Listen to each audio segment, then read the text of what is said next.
I lied to you, you know, about why I left Orlais.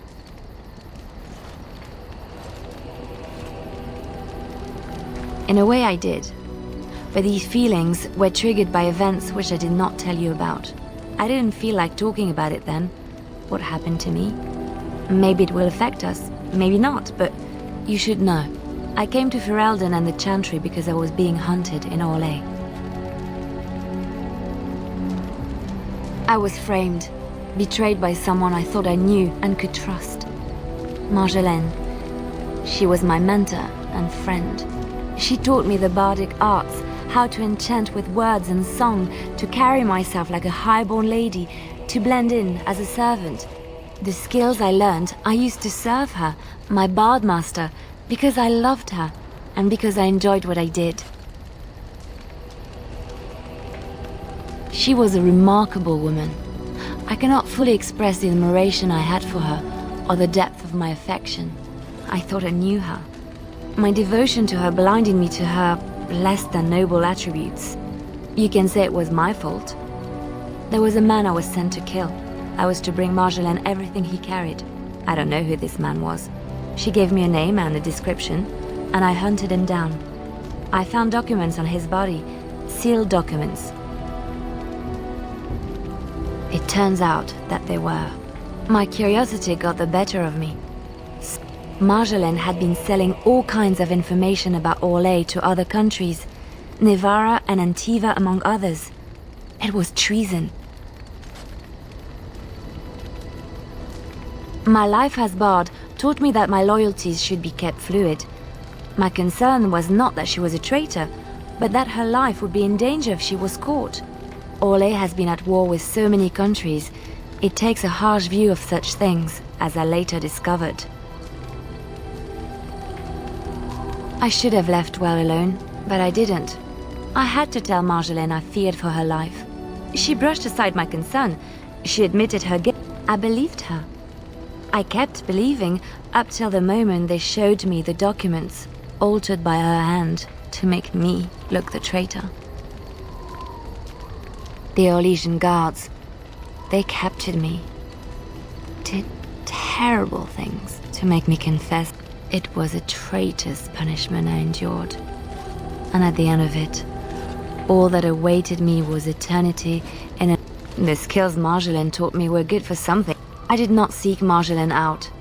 If she thought I was coming for her, she would have me caught again. I was tempted to confront her. I was furious, betrayed. But what could I do against her? And so I fled to Ferelden, to the Chantry and the Maker. Ferelden protected my person, and the Maker saved my soul. And that is the reason I am here. The real reason. No more lies between us, at least in this. It feels good to have this off my chest.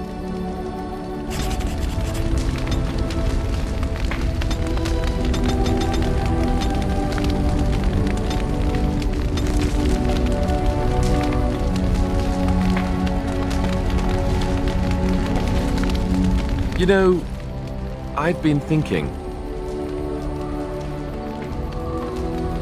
Back when we left Goldanner's, you told me I needed to look out for myself more than I do. I'm beginning to think you were right. I need to stop letting everyone else make my decisions for me. I need to take a stand and think about myself for a change, or I'm never going to be happy.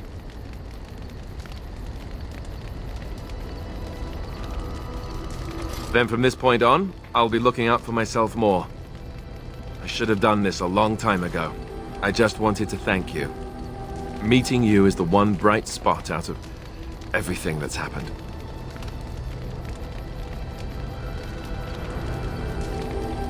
Let's go. We've got a lot left to do.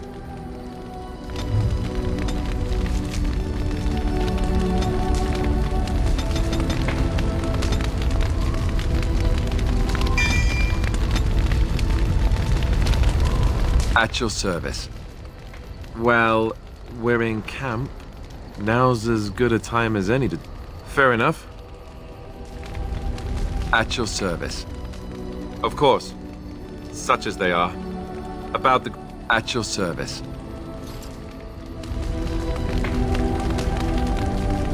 What say you? Oh, this should be good. What would you like to discuss? What say you? By all means. Well now, I imagine that's a very fair question. Being an assassin, after all, is a living, at least as far as such things go. I was simply never given the opportunity to choose another way. So, if that choice presents itself, why should I not seize upon it?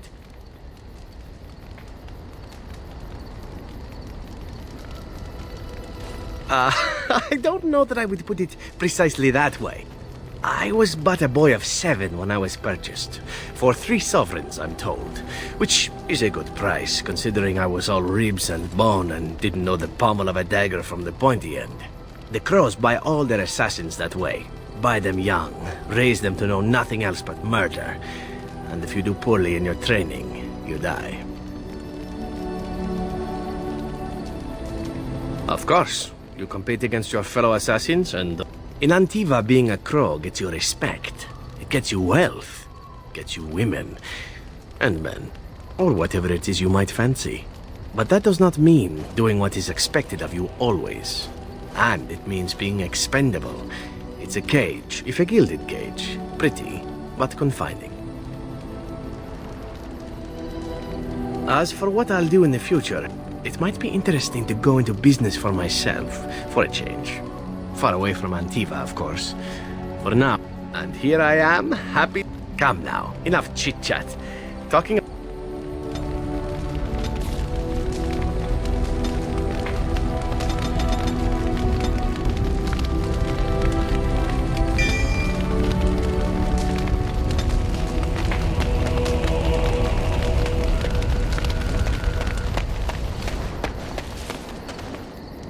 It speaks. Its journeys are... Does it wish me to leave? I can, though I see... No doubt. Without... It speaks. It doesn't have better things to do.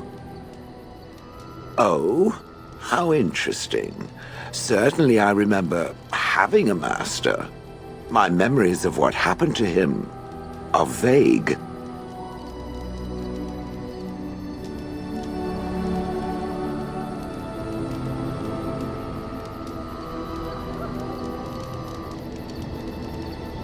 Clever and true. Oh, very well. My former master enjoyed experimenting upon me. I remember that much. There was tinkering with spells and then the crystals. He was very eager to alter my function, I think. Bah, I am no mage, and he did not explain himself to me any more than it would explain itself to a sword.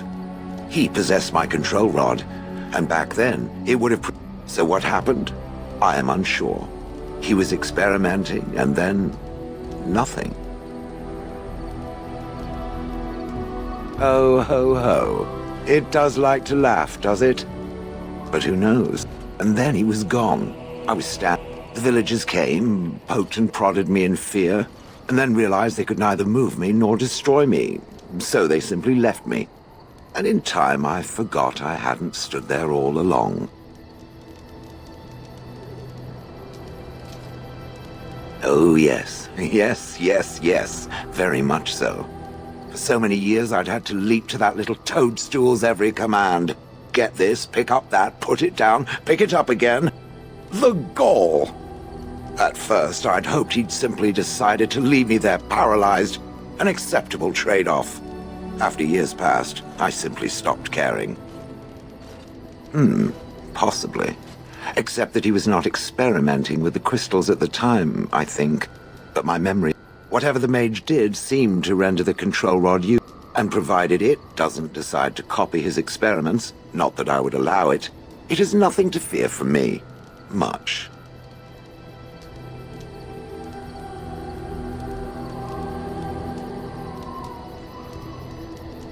And now it knows, and let us get back to the walk.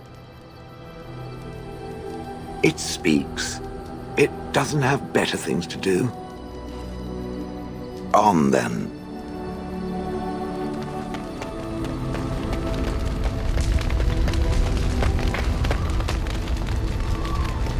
What's on your mind?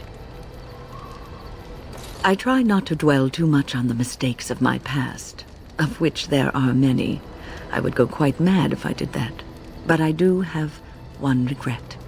The greatest misstep of my life, made even more grave because it had dire consequences for someone else. Perfect? Hardly. I aspire to it, but have fallen quite short. Quite short indeed. Years ago, I was assigned as mentor to a lad, Anarin. He was my first apprentice. Anarin was an elf, raised in one of the elven alienages, and he was very mistrustful of humans, especially humans in authority.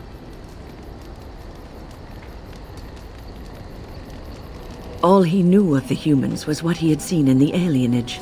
He was very wary of us. What Anarin needed was time. Time to get used to his new home, time to emerge from his shell, so we could build a rapport. I gave him no such time. I was young and arrogant. He is a mage, I thought. He needs to grow up and act like one. I expected too much from him too quickly. I gave no consideration to his origin or his feelings, and he retreated further from me. All I could think of was how stubborn he was, how he was throwing away all his talent and his potential just to be difficult. Oh, very much so. Sometimes I would catch him practicing on his own, but if I asked him to show me what he could do, he would freeze up or fumble terribly. You cannot plant crops in the cold, wintry ground. You cannot teach a student who is closed off and unresponsive. Patience is what is needed, and I learned that too late to help him.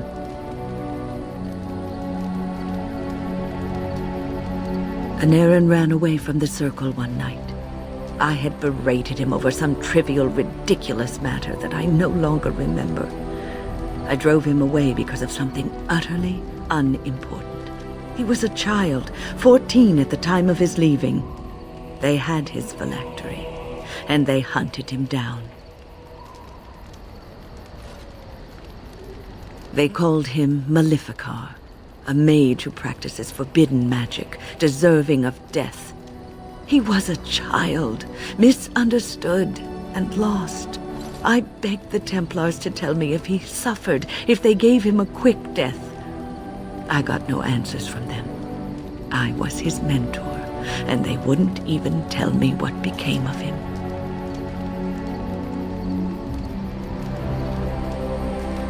I should have known better. I had the best mentors. They were kind, compassionate. Why didn't I learn from them? I failed Anarin. All I had to do was listen to him. He would try to talk to me, and I would tell him to concentrate on his spells. He talked about the alienage sometimes, and the Dalish. He always talked about looking for the Dalish elves. The Templars are well-trained and thorough. That he still lives, it would be a vain hope. The apprentices that came after Anarin benefited greatly from the lessons I learned from him. In a sense, he was my teacher, and I his student. And there it is, my story. What's on your mind? It is...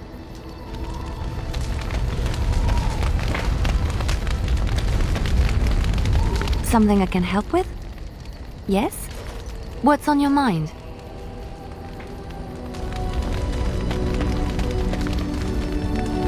You called.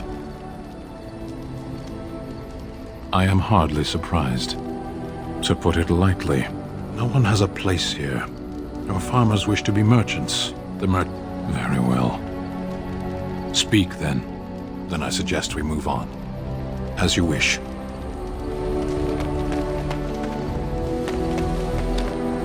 If there's anything I can do for you, please. There's been a battle. Low. That's what I've heard on the road. I'm sure...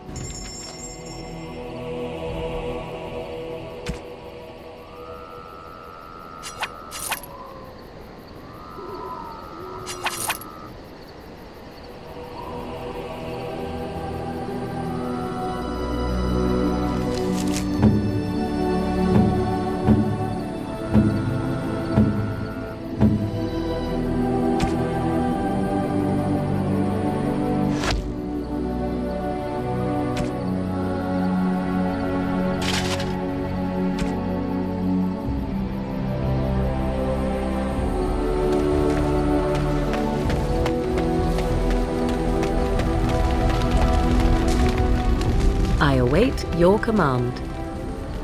So, full of questions, are you? Possibly, if I had the desire to. I do not. I was told to accompany you and to help you, and that I shall. This may extend to the teaching of my mother's skills in time. For now,